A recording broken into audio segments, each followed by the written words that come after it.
Hi everyone, welcome to digital GK classes. तो आप सभी के बहुत सारे डाउट्स आ रहे थे। बीपीएससी टीआरई 2.0 जो कि अक्टूबर में वैकेंसीज रिलीज होने वाली है बिहार में, वो भी 50,000 के आसपास। सबसे पहले ही बता देती हूँ कि इस आने वाली वैकेंसीज में 52,000 के आसपास केवल आपको 6 to 8 में वैकेंसीज देखने को मिलेगी। इसके अलावा आप जानते हैं एस्टेट पेपर 1, पेपर 2 जो लोग भी पास हो जाएंगे उनके लिए भी भर्ती परीक्षाएं आएंगी। अभी 1 to 5 में ज्यादा क्लैरिटी नहीं है, क्योंकि सुनने में यही आ रहा है कि 1 से 5 को छोड़कर 6 to 8, 9 to 10 एंड 11 to 12 में वैकेंसीज आने वाली है। देखिए, यहाँ पर आप सभी के एक डाउट्स होंगे कि क्या इस वैकेंसीज में हम भर सकते हैं। इट मीन्स कि बिहार के बाहर के क्या स्टूडेंट्स अप्लाई कर सकते हैं। तो जी हाँ, केवल भारत का नागरिक होना जरूरी है। इसके अलावा आप किसी भी राज्य के हैं, राजस्थान हो गया, गुजरात हो गया, एमपी, यूपी, उड़ीसा, झारखंड, आप यहाँ पर अप्लाई कर सकते हो।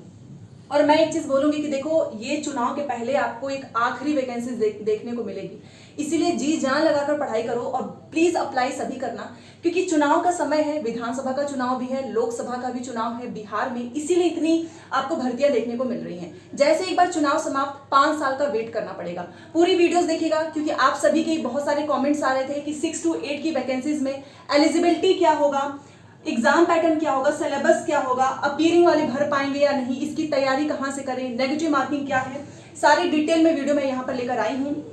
बस हाँ, एक चीज है कि इस वीडियो में सब्जेक्ट कॉम्बिनेशन वाली नहीं, जो चीजें हैं वो मेंशन नहीं कर पाऊंगी, नहीं तो वीडियोस काफी लंबी हो जाएंगी। अगर आप चाहते हैं कि एक एक सब्जेक्ट कॉम्बिनेशन भी बताया जाए 6 to 8 में, तो प्लीज आप मुझे जरूर बताना, मैं वो वीडियो लेकर आऊंगी। देखिए, सबसे पहले मैं आपको बताना चाहूंगी कि बीपीएससी टीआरई 2.0 आपको अक्टूबर में इसके बारे में पूरी जानकारी देखने को मिलेगी। समय बहुत कम है। आप सितंबर में देखिए, आज आपका हो ही गया, मतलब कि 19, उसके बाद से आपके पास कितना ही दिन बचा है, 10 दिन। उसमें से भी 1-2 दिन आपके वैसे भी चले जाएंगे फॉर्म अप्लाई करने में अक्टूबर के महीने में। और पेपर भी ये लोग दिसंबर से पहले इतना मानकर चलो कि आपका पेपर हो जाएगा। नवंबर में आपका एग्जाम भी हो जाएगा, दिसंबर में प्रोबेबली आपके रिजल्ट्स भी जारी हो जाएंगे। इसीलिए आपको प्रिपरेशन अभी से स्टार्ट करनी है। सबसे पहले देखिए कि 6 to 8 में अच्छी खासी वैकेंसीज आएंगी। हाँ, ये जरूर है कि प्राथमिक के इतना नहीं, जैसे कि पीआरटी में तो आपको 79,000 के आसपास देखने को मिली है। इसमें 52,000 फिर भी बहुत है, क्योंकि दिल्ली में तो सोचिए केवल 1,1200 वैकेंसीज आती हैं, यहाँ पर 52,000 वैकेंसीज आपको देखने को मिलेगी। उसके बाद से अदर स्टेट वाले एकदम अप्लाई करना। किसी भी राज्य से हैं आप, ये वीडियो देख रहे हैं, तो आपका यही क्वेश्चन होगा कि क्या हम अप्लाई करें। तो जी हाँ, अपीयरिंग वाले स्टूडेंट्स को मौका मिलेगा नहीं मिलेगा ये तो आपको अक्टूबर में ही पता चलेगा। वैसे अभी वाली जो वैकेंसीज थी उसमें अपीयरिंग को मौका मिला, बट एस्टेट में अपीयरिंग को मौका नहीं मिला था। ठीक है, तो देखते हैं इनकी क्या जो है रहेंगी सारी चीजें वैकेंसीज को लेकर।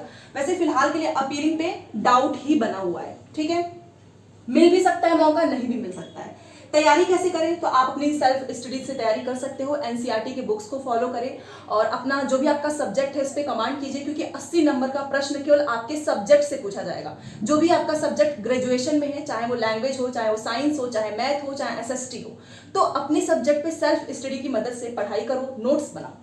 ठीक है, नेगेटिव मार्किंग नहीं रहेगी, क्योंकि नेगेटिव मार्किंग इस बार भी नहीं थी और मुझे नहीं लगता है कि आने वाले समय में भी वैकेंसीज में ये लोग जो है नेगेटिव मार्किंग लगाए। नेगेटिव मार्किंग लगाया, उसके बाद से हटा भी दिया गया था, तो नेगेटिव मार्किंग का तो डर नहीं है।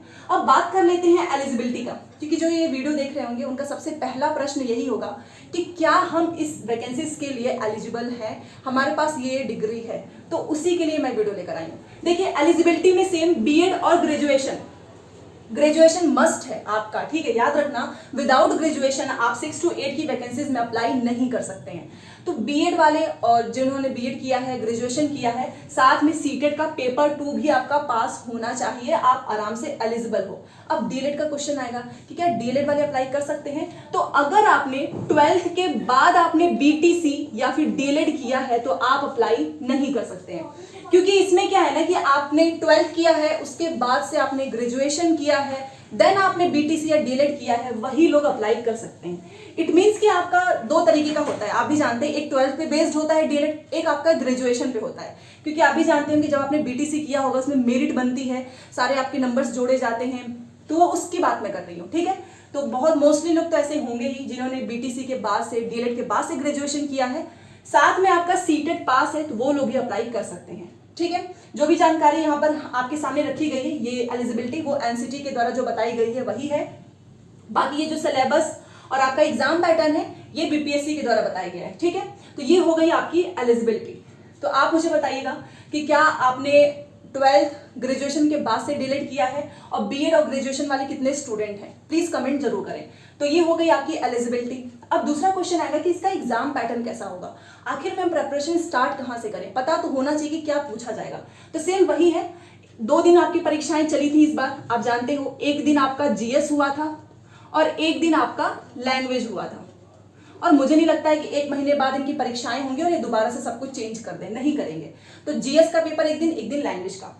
लैंग्वेज में वही आपके 100 नंबर के पूछे जाएंगे, जिसको केवल पास करना है, 30 नंबर लेकर आना है। तो लैंग्वेज पे आपको बहुत ज्यादा टाइम देने की जरूरत नहीं है, बहुत आसान प्रश्न आए थे लैंग्वेज में। लैंग्वेज में वही आपका हिंदी, अंग्रेजी, उर्दू, बांग्ला, अलग अलग जो लैंग्वेज के भी टीचर बनते हैं। तो यहाँ पर देखिए, एक आपका पेपर 1 जिसमें 25 नंबर का पूछा जाएगा, हिंदी इंग्लिश, और पेपर 2 आपका 75। तो ये लैंग्वेज पेपर 1 पेपर 2, इसी में 2 विषय बता रही हूँ मैं आपको, 2 भाषाएं बता रही हूँ, एक आपका हिंदी, एक आपका इंग्लिश। तो लैंग्वेज पे आपको बिल्कुल भी ऐसा नहीं है, एग्जाम से 2-3 दिन पहले भी पढ़ लोगे ना थोड़ा बहुत, क्योंकि पासिंग इसमें आपको नंबर बहुत ज्यादा लेकर आएंगे ना, तो उससे आपका जो मेरिट नहीं बन जाएगी, क्योंकि जस्ट एक क्वालिफाइंग नेचर का एग्जाम है। जैसा सीटेट होता है ना कि आप 90 नंबर लेकर आए पास हैं, वैसे ही इसमें आप 30 नंबर लेकर आइए, दैट्स इट। तो बहुत ज्यादा इसमें समय देने की जरूरत नहीं है। ये आपका हो गया लैंग्वेज। अब ये है सबसे मेन, यहीं से आपका जो है सिलेक्शन, जो मेरिट लिस्ट में नाम आएगा ना, वो यहां से आएगा। देखिए, एक आपका इसमें पार्ट 1, ये मैंने पार्ट 1 पार्ट 2 लिखा हुआ है, तो इसी को मैंने पेपर 1 भी बोल दिया है, क्योंकि एक पेपर वैसे भी ऑब्वियस सी बात है हिंदी का होगा, एक पेपर आपका इंग्लिश का होगा। दूसरे दिन जो इस परीक्षाएं होंगी, अभी जो पीआरटी की हुई थी उसमें केवल जीएस पूछा गया था 120 नंबर का, बट ये आपका ग्रेजुएशन बेस्ड है, आपका सब्जेक्ट बेस्ड है। सब्जेक्ट कॉम्बिनेशन बाद में बता दूंगी अगर आप कहेंगे तो। इसमें ना 2 पार्ट में पेपर होगा, एक पार्ट मतलब रहेगा तो एक ही समय पेपर होगा, बट फिर भी 120 मार्क्स में कितने पार्ट हैं वो सुन लीजिए। 120 नंबर का पूरा पेपर है, जिसमें 2 पार्ट होंगे। एक पार्ट आपका 80 नंबर का पूछा जाएगा, जो कि बहुत इंपॉर्टेंट है, आपके सब्जेक्ट से सीधे क्वेश्चन पूछा जाएगा। अगर आप साइंस आपने लिया, साइंस बैकग्राउंड से हैं तो साइंस से क्वेश्चन आएगा, मैथ्स बैकग्राउंड के हैं तो मैथ्स से क्वेश्चन आएगा, एसएसटी के हैं तो एसएसटी से आएगा, ये हिंदी, बांग्ला, उर्दू, अगर इसमें से कोई भी भाषा है तो उससे क्वेश्चन आएगा। मतलब कुल मिलाकर सब्जेक्ट से पूछा जाएगा 80 नंबर का। दूसरा पार्ट है ये आपका 40 नंबर का, और ये 40 आपका जीएस सामान्य अध्ययन, इससे पूछा जाएगा। अब आपका सवाल होगा कि जीएस में क्या होगा, तो सेम वही चीजें जो कि अभी पूछी गई है। भारतीय राष्ट्रीय आंदोलन हिंदी हो गया, भारतीय राष्ट्रीय आंदोलन रीजनिंग हो गया, जीएस हो गया, जिसमें आपने हिस्ट्री, ज्योग्राफी सारी चीजें पढ़ी थी, पॉलिटी वगैरह। तो ये आपका पार्ट 2 में है, 40 नंबर का पूछा जाएगा जीएस से, ठीक है। तो क्लियर हो गया, 120 में आपके 2 पार्ट हैं, एक 80 नंबर का आपका सब्जेक्ट से, 40 नंबर का आपका जीएस से। तो ये क्लियर हो गया, नेगेटिव मार्किंग बिल्कुल भी नहीं है। तो इसमें आपको जस्ट 30 नंबर लाकर पास करना है, और यहाँ पर 120 में आप जितना ज्यादा नंबर लेकर आए उतना ही सिलेक्शन के चांसेस बनेंगे, क्योंकि इस बार 6 to 8 में भी कंपटीशन बहुत रहेगा, बहुत, ऐसा नहीं है। क्योंकि देखो, बिहार के साथ साथ बाहर के भी बच्चे हैं, बहुत सारे ऐसे हैं जिनका बीएड ग्रेजुएशन, डीएलएड ग्रेजुएशन सब कुछ कंप्लीट हो चुका है, सीटेट पेपर 2 वो कई बार जो है पास हो चुके हैं।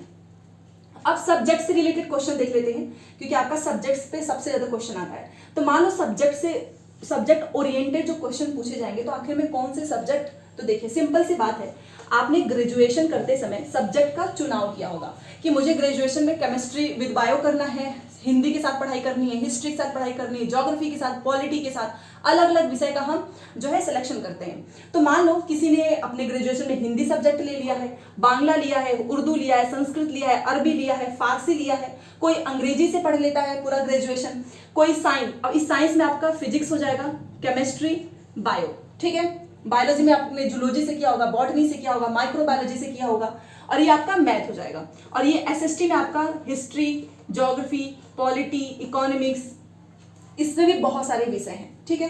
तो इसमें कुल मिलाकर कोई भी विषय आपको 2 साल पढ़ना अनिवार्य होगा। वैसे जब बीपीएससी निकालेगी नोटिफिकेशन तो और भी क्लैरिफिकेशन आ जाएगा, बट फिर भी जो चीजें जनरली चली आ रही हैं कि जो भी चीजें, जो भी सब्जेक्ट हो, आपने कंपल्सरी होगा कि 2 साल आपने उस विषय को पढ़ा ही हो, ठीक है। सब्जेक्ट कॉम्बिनेशन भी बता दूंगी।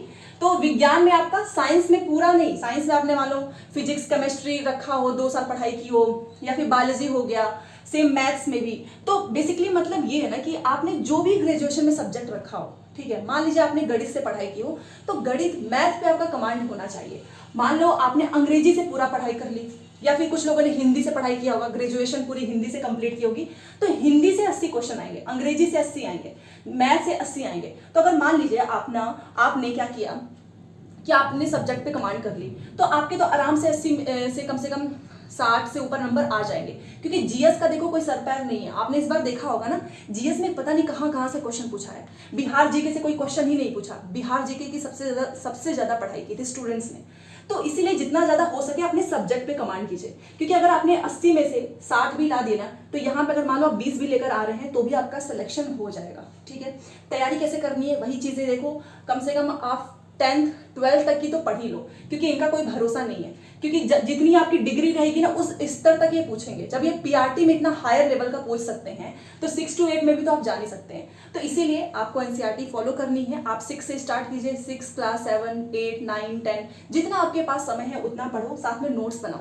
ठीक है, तो ये सारी इन्फॉर्मेशन मैंने सिलेबस, एग्जाम पैटर्न, एलिजिबिलिटी सब कुछ बता दिया है। अदर स्टेट वाले अप्लाई कर सकते हैं। अपीयरिंग का भी कुछ क्लियर नहीं है, नेगेटिव मार्किंग है नहीं, 52,000 वैकेंसीज आने वाली है। सब्जेक्ट कॉम्बिनेशन वाली वीडियो अगर आप कहेंगे तो वो भी लेकर आऊंगी। सो आई होप आपको समझ में आया होगा। कोई भी डाउट हो प्लीज बताइएगा। मिलते हैं नेक्स्ट क्लास में। Thanks for watching.